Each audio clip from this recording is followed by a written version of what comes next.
अच्छा जी, आज का जो हमारा टॉपिक है वो आज से हमारा डेवॉप्स के टॉपिक स्टार्ट हो रहे हैं। तो डेवॉप्स के टॉपिक स्टार्ट करने से पहले मैं आपको लोगों को पहले डेवॉप्स की फंडामेंटल बताऊंगा, डेवॉप्स की बेसिक बताऊंगा और डेवॉप्स के जो पिलर्स होते हैं, मेन पिलर्स, वो बताऊंगा। देखिए, डेवॉप्स क्या है, पहली चीज़ तो हमें ये समझनी है ना, डेवॉप्स है क्या भाई। डेवॉप्स बहुत नाम सुन लिया, डेवॉप्स डेवॉप्स है क्या। डेवॉप्स असल में, डेवॉप्स बेसिकली नाम है ऑटोमेशन का। डेवॉप्स बेसिकली नाम है कोई ऐसी चीज़ जहाँ पर डेवलपमेंट प्लस ऑपरेशंस एक साथ मिलके काम कर रहे हों, या फिर कोई ऐसी चीज़ जहाँ पर आपका काम, डेवलपर का काम या ऑपरेशन सिस्टम ऑपरेशंस का काम आसान हो रहा हो।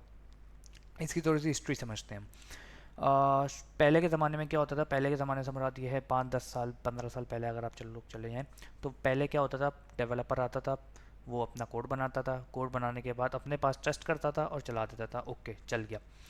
फिर वो जाता था भाई सिस्टम ऑपरेटर वाले के पास, वो बोलता था यार इसको डिप्लॉय करके दे दो। ठीक है, अभी भी काफ़ी सारी कंपनीज में ये होता है स्टिल, जो ओल्ड स्कूल ऑफ थॉट है। वो लोग जाते हैं, वो लोग सिस्टम ऑपरेटर वाले के पास जाते हैं, वो इसको डिप्लॉय करके दे देते हैं। ठीक है, हो गया। लेकिन अब डेवलपर ने पीछे से कोड वापस अपडेट किया, तो क्या वापस वो जाएगा सिस्टम ऑपरेटर वाले के पास, फिर वो वापस डिप्लॉय करेगा, ये चेन चलती रहेगी। ठीक है, इस चेन को तोड़ने के लिए और इसकी ऑटोमेशन करने के लिए, इसको ऑटोमेट करवाने के लिए, इसका काम आसान करने के लिए और टाइम सेविंग के लिए, time saving, cost saving and resource saving के लिए हम लोग फिर डेवॉप्स की तरफ आए। ठीक है, अब डेवॉप्स है क्या पहले ये समझते हैं आगे। डेवॉप्स के मेन पिलर्स क्या हैं। 4 पिलर्स है डेवॉप्स के मेन। ठीक है, 4 चीज़ें डेवॉप्स के अंदर आती है, उसी में डेवॉप्स घूम रहा है, उसी के अंदर सारी चीज़ें घूम रही है। इसके अलावा और भी चीज़ें, लेकिन मेन जो कोर चीज़ है ना, समझ लें आप, जो जिस पे डेवॉप्स पूरा चल रहा है, जिस पे डेवॉप्स आपका पूरा बेस कर रहा है, वो ये 4 चीज़ें। सबसे पहली चीज़ है IAC, इंफ्रास्ट्रक्चर एज कोड। ये क्या चीज़ होती है भाई। इसमें आता है क्लाउड फॉर्मेशन हो गया आपका, AWS का टेराफॉर्म हो गया, एज्योर में रिसोर्स मैनेजर हो गया। ठीक है, अच्छा, ये होता क्या है, इंफ्रास्ट्रक्चर एज कोड क्या होता है। हमने IS पढ़ा है, पैस पढ़ा है, सैस पढ़ा है। IAC क्या होता है भाई। IAC ये होता है कि अभी तक हम लोगों ने जितनी सर्विसेज पढ़ी है, for example VPC, for example EC2, आप जो भी इंफ्रास्ट्रक्चर की चीज़ बना रहे हो, वो अभी तक हम लोग मैनुअल बना रहे थे। लेकिन इन रियल वर्ल्ड अब जो हो रहा है पूरी दुनिया में, वो बोलते हैं भाई आप मैनुअल कुछ नहीं बनाओगे, आप बनाओगे कोड के थ्रू। कोड के थ्रू आप पूरा इंफ्रास्ट्रक्चर बिल्ड करोगे। फ़ायदा, फ़ायदा ये होता है भाई इसका कि कल को आप छोड़ के चले जाते हो कंपनी, ठीक है, तो पीछे कोई नया बंदा आएगा, उसको पूरा इंफ्रास्ट्रक्चर ज़ीरो से समझना पड़ेगा पहले। लेकिन अगर हमने वही चीज़ कोड से बनाई होगी, वो सिंपल कोड देखेगा, अच्छा भाई ये बना है, ऐसे बना है, ठीक है, ओके, और फिर वो उसी में मॉडिफिकेशन करके चेंजेस करके आगे चला सकता है, या वही कोड आगे डिफरेंट क्लाइंट्स के लिए यूज़ कर सकता है। फॉर एग्जांपल, आपने एक इंफ्रास्ट्रक्चर बनाया एक क्लाइंट के लिए जिसमें मेन चीज़ें सेम ही थी। VPC, देखिए कोई भी इंफ्रास्ट्रक्चर में मेन चीज़ें तो सेम ही होती है। VPC हो गया, EC2 हो गया, S3 हो गया, RDS हो गया, ठीक है, ये मेन चीज़ें तो सेम ही रहेंगी ना। अब आप गए एक क्लाइंट के पास, उसका ये इंफ्रास्ट्रक्चर आपने बिल्ड कर दिया। दूसरा क्लाइंट आया सेम, अब उसकी एप्लीकेशन डिफरेंट होगी डेफिनेटली, लेकिन चीज़ें सेम ही होंगी। तो अब क्या वापस से ज़ीरो से बनाएंगे सारी चीज़ें, नहीं। आपने वही चीज़ पहले क्लाइंट में कोड के थ्रू बना दी होगी। पहले दफ़ा आपको टाइम लगेगा ज़्यादा, डेफिनेटली आधा घंटा, 1 दिन 2 दिन, एक हफ्ता, एक महीना, डिपेंड करता है आपकी स्किल के ऊपर, आपके ईयर ऑफ एक्सपीरियंस के ऊपर। आपने बना दिया। देन जब दूसरा क्लाइंट आएगा ना, वही कोड आप उसको, सेम कोड आप डिप्लॉय करवा देंगे न्यू क्लाइंट को भी, और फिर आगे एक और क्लाइंट आएगा, उसको भी वही सेम कोड जो है आप डिप्लॉय करवा देंगे।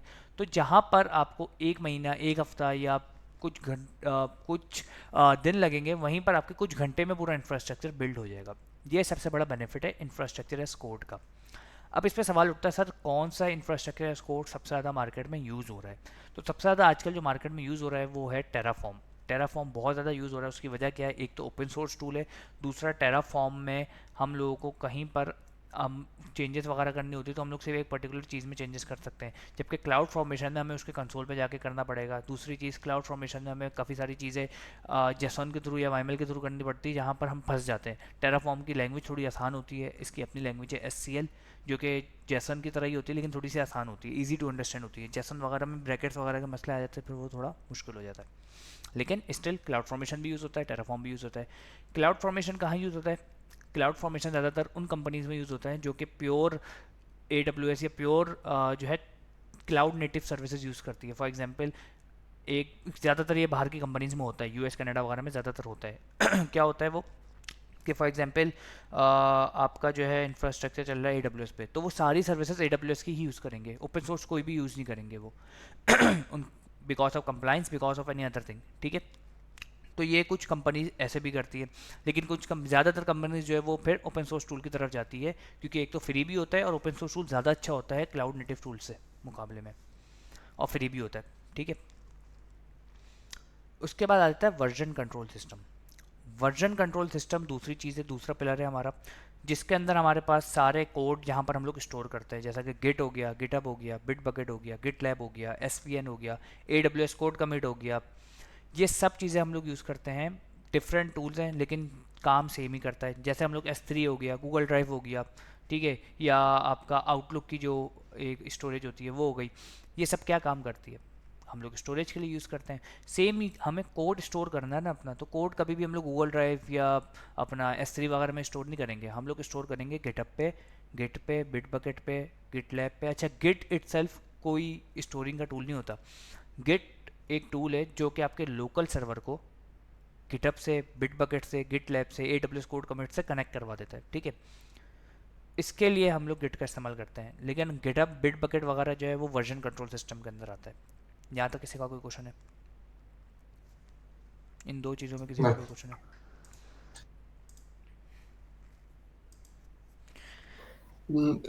सॉरी, जी मेरा ये पूछिए। था कि जो ये आप कोडिंग बता रहे हैं हम्म। टेराफॉर्म की या दूसरी गिटहब की, हम्म। हमको ये कहीं से मिल भी सकती है? क्योंकि इनको एक तो पूरा याद करना या पढ़ना एक थोड़ा सा मुश्किल काम है, तो ये हमको कहीं से मिल सकती हैं और इनको थोड़ा मतलब छोटा छोटा पढ़ना हम सीख सकते हैं इन अच्छा, इन दो प्रोसेस? वर्जन कंट्रोल सिस्टम में जो कोड हम रखवाते हैं, कोड हम लोग रखवाने से मुराद है, फॉर एग्जांपल मैंने टेराफॉर्म का कोड बनाया, मैंने वो रखवा दिया, ठीक है। गिटअप या बिटबकेट पे कोई कोड हम बनाते नहीं हैं, हम रखवाते हैं, स्टोरिंग के लिए यूज़ होता है, ठीक है, रिपोजिटरी है बेसिकली है, सही है। ठीक है।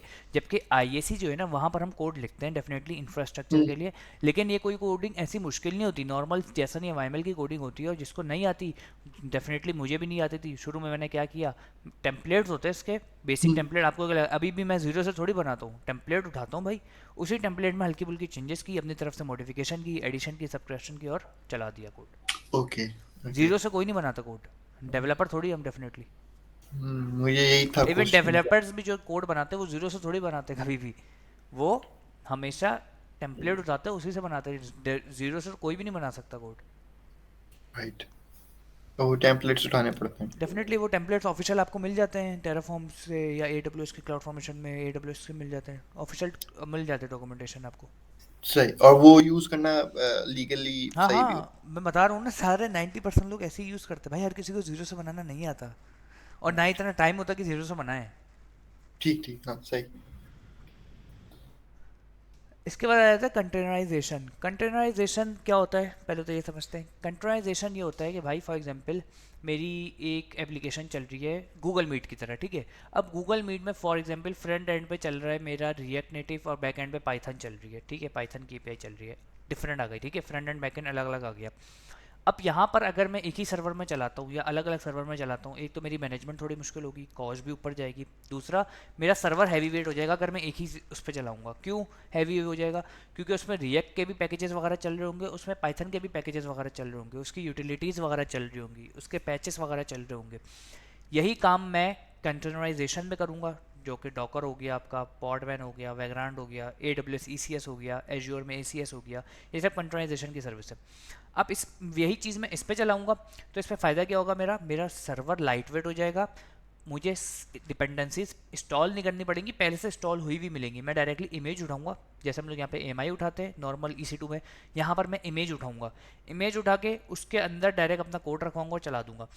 इससे मेरा फ़ायदा क्या होगा, मेरा टाइम बचेगा और मेरा सर्वर लाइट वेट हो जाएगा, जिससे मैं डिफरेंट चीज़ें चला सकता हूँ एक ही सर्वर में। और उसी का थोड़ा एडवांस वर्जन है ऑर्केस्ट्रेशन, जिसमें कुबरनेटिस आ जाता है, AWS EKS आ जाता है, ओपन शिफ्ट आ जाता है, AWS ओपन शिफ्ट आ जाता है, ये डिफरेंट टूल आ जाते हैं ऑर्केस्ट्रेशन में। ये जब हम लोग इंशाल्लाह आगे चल के कंट्रोनाइजेशन, आखिरी टॉपिक है आपका डॉकर और ECS वगैरह ना, आखिरी टॉपिक है, जब हम लोग ये पढ़ेंगे तो फिर मैं आपको EKS के बारे में भी बताऊंगा उस वक्त। इसके बाद चौथा जो मेन टूल है, जो कि हर जगह यूज़ होता है, जो कि आपको हर हर रेज्यूमे में दिखेगा, हर JD में दिखेगा, वो है ऑटोमेशन। ऑटोमेशन में भी दो टाइप आ जाती है, CI/CD और कॉन्फ़िगरेशन मैनेजमेंट टूल। CI/CD क्या होता है भाई? CI/CD होता है कंटिन्यूस इंटीग्रेशन और कंटिन्यूस डिलीवरी या डिप्लॉयमेंट। अच्छा, डिलीवरी और डिप्लॉयमेंट में फ़र्क क्या है? डिलीवरी का मतलब ये होता है भाई कि आपकी जो APK फाइल बनती है, APK फाइल क्या होती है आपकी? APK फाइल ये होती है जो आप एंड्रॉयड या iOS की एप्लीकेशन चलाते हैं ना मोबाइल पे, वो APK फाइल होती है जो कि आप प्ले स्टोर से डाउनलोड करते हो, वो APK फाइल कहलाती है, ठीक है। तो वो जो APK फाइल बनती है ना, वो डिलीवर होती है, वो डिप्लॉय नहीं होती कभी भी, वो डिलीवर होती है। कहाँ डिलीवर होती है? गिटहब या बिटबकेट वगैरह की आर्टिफैक्ट्री में, या फिर S3 के अंदर हम लोग रखवाते हैं, ठीक है। अब जब वो रखवाते हैं तो उसको कहते हैं डिलीवरी। और डिप्लॉयमेंट क्या होती है कि कोई कोड है मेरा और उसको मैंने डिप्लॉय करवाना है, फॉर एग्जांपल EC2 में डिप्लॉय करवाना है, डॉकर के अंदर डिप्लॉय करवाना है, बीन स्टॉक में डिप्लॉय करवाना है, किसी में भी डिप्लॉय करवाना है, उसको कहते हैं हम डिप्लॉय करवाना, ठीक है। CI/CD में भी हमारे पास आ जाता है दो मेथड, पुश बेस्ड और पुल बेस्ड। पुल बेस्ड न्यू है, पुश बेस्ड ओल्ड मेथड है, लेकिन बहुत ज़्यादा अभी भी जो मार्केट में स्टिल यूज़ हो रहा है वो पुश बेस्ड ही होता है। पुल बेस्ड काफ़ी सारों को नहीं आता क्योंकि अभी 1-2 साल पहले ही रिसेंटली आ जाइए। पुश बेस्ड में हमारे पास आ जाता है Jenkins, GitHub actions, AWS CI/CD, Bitbucket pipeline, Azure DevOps, इसके अलावा गिटलैब की पाइपलाइन। ये सारी जो है पाइपलाइन से आपकी पुश बेस्ड में आ जाती है। पुश बेस्ड का मतलब क्या होता है कि मेरा एक कोड ऑलरेडी चल रहा है, पीछे से डेवलपर ने गिटहब पे पुश किया कोड, गिटहब ने क्या किया, गिटहब ने, अब वो ऑलरेडी चल रहा है मेरा कोड अंदर, ठीक है। गिटहब ने क्या किया, गिटहब ने डायरेक्टली अंदर जाके पुश करवा दिया कोड को। आइदर वो कोड अपडेटेड है नहीं है, गिटहब को कोई परवाह नहीं, वो पुश करवाएगा, ठीक है। ये कहलाता है पुश बेस्ड मैकेनिज्म।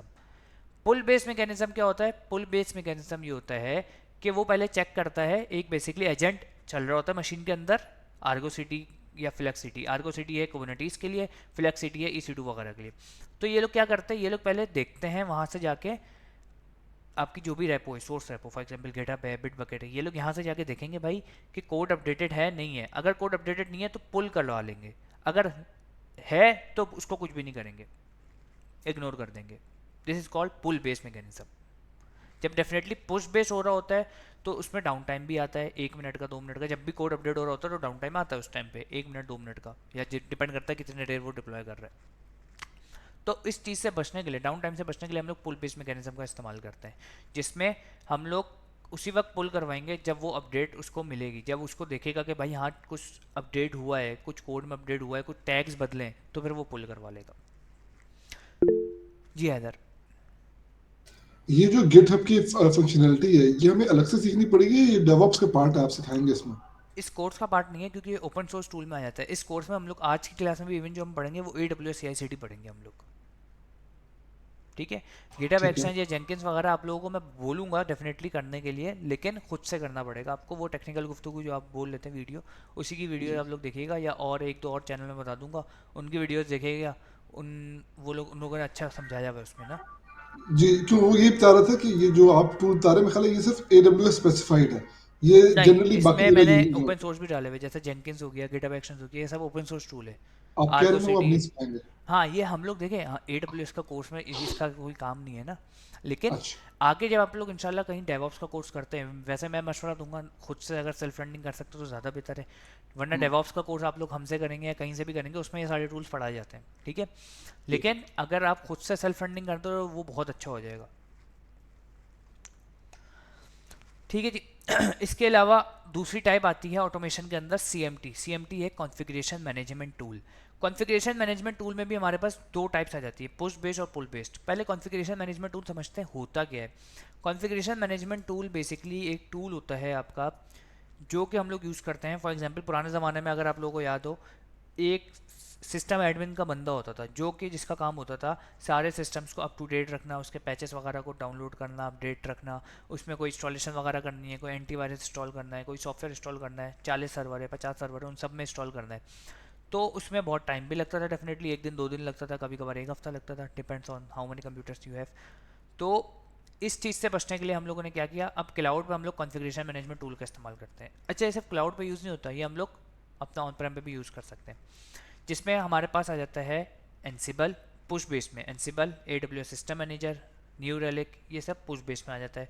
और पुल बेस में शेफ, पपेट, ऑप्सवर्क। अच्छा, पुल बेस से आपको कुछ आइडिया हो गया होगा माइंड में कि क्या चीज़ है ये। पुश बेस में क्या होता है, फॉर एग्जांपल मैंने कहा भाई MS ऑफिस इंस्टॉल करना है सारे 40 सर्वर में, मैंने स्क्रिप्ट लिखी एक एंसिबल में और मैंने इंस्टॉल करवा दिया। अब पुश बेस में क्या होगा, वो सारे सर्वर में जाएगा और पुश करवाएगा ज़बरदस्ती, अंदर हुआ वह नहीं हुआ वो फिर भी इंस्टॉल करवाएगा, ठीक है। जबकि पुल बेस में क्या होगा, पुल बेस में मैं एक मेन सर्वर को बता दूंगा भाई, एक मेन जैसे टीचर होता है, एक मेन टीचर को मैंने बता दिया यूनिवर्सिटी में कि भाई ये मैं आपका मेन टीचर है, अब सब लोग इससे जाके अपना प्रोजेक्ट, अपना फाइनल ईयर प्रोजेक्ट या अपना असाइनमेंट जाके ले लो। ये है पुल बेस्ड। अब जिसने लिया हुआ होगा वो नहीं जाएगा, जबकि पुश बेस में क्या है कि वो ज़बरदस्ती देगा, लिया हुआ है तब भी लो, ठीक है। ये दो मेन फ़र्क है पोस्ट और पुल बेस्ड का। यहाँ तक आपका डेवॉप्स का जो बेसिक कॉन्सेप्ट था वो ख़त्म हो गया है। किसी का कोई क्वेश्चन है यहाँ तक तो मुझे बताए। अच्छा, रेज्यूमे में या जेडी में आप जब भी देखेंगे ना, हर अभी लिंक्डइन का कोई भी जॉब उठा ले या अपवर्क की कोई भी जॉब उठा ले फ्रीलांस की, उसमें लाजमी लाजमी इन सब में से हर उसमें से एक एक टूल लाजमी होगा, हर सर्विस में से एक एक टूल लाजमी होगा, और ज़्यादातर ओपन सोर्स टूल होंगे, AWS के होंगे, EKS वगैरह होंगे, ठीक है। तो इनमें से आप लोग लाजमी कम से कम 2 टूल लाजमी करें हर उसमें से, ठीक है। जैसे IAC में से क्लाउड फॉर्मेशन भी करें, टेराफॉर्म भी करें। वर्जन कंट्रोल सिस्टम में से गिटहब और बिटबकेट कर लें, या गिटहब गिटलैब कर लें। AWS का अभी हम लोग करने जा ही रहे वैसे भी। कंट्रोलाइजेशन में डॉकर और कुबरनेटिस तो लाजमी आना चाहिए, ठीक है। कुबरनेटिस के लिए बेसिक है, डॉकर आना चाहिए, डॉकर आएगा तभी कुबरनेटिस सीख सकते हैं। ऑटोमेशन में क्या करें, ऑटोमेशन में CI/CD AWS का ऑलरेडी आप लोग अभी पढ़ने जा रहे हैं, गिटहब एक्शंस कर लें और या जेंकिंस कर लें। और कॉन्फ़िगरेशन मैनेजमेंट टूल में एनसिबल कर ले, या AWS सिस्टम मैनेजर हम लोग इंशाल्लाह आगे चल के पढ़ेंगे, तो वो एक चीज़ आप लोगों को आ जाएगी खुद ही, एनसिबल आप लोग एक एडिशनल कर लें। तो इस तरीके से एक एक टूल एडिशनल आप लोगों को करना पड़ेगा अगर आप लोगों को इन फ्यूचर आगे बढ़ना है, इन फ्यूचर एडवांस की तरफ जाना है, तो ये सारे टूल्स आपको करने पड़ेंगे। अभी मैं ये नहीं बोला कि अभी फ़ौरन करें, 1 साल ले लें, 6 महीने ले लें, लेकिन टारगेट बना के चले कि करना है, ठीक है जी। यहाँ तक किसी का कोई क्वेश्चन है तो पूछे।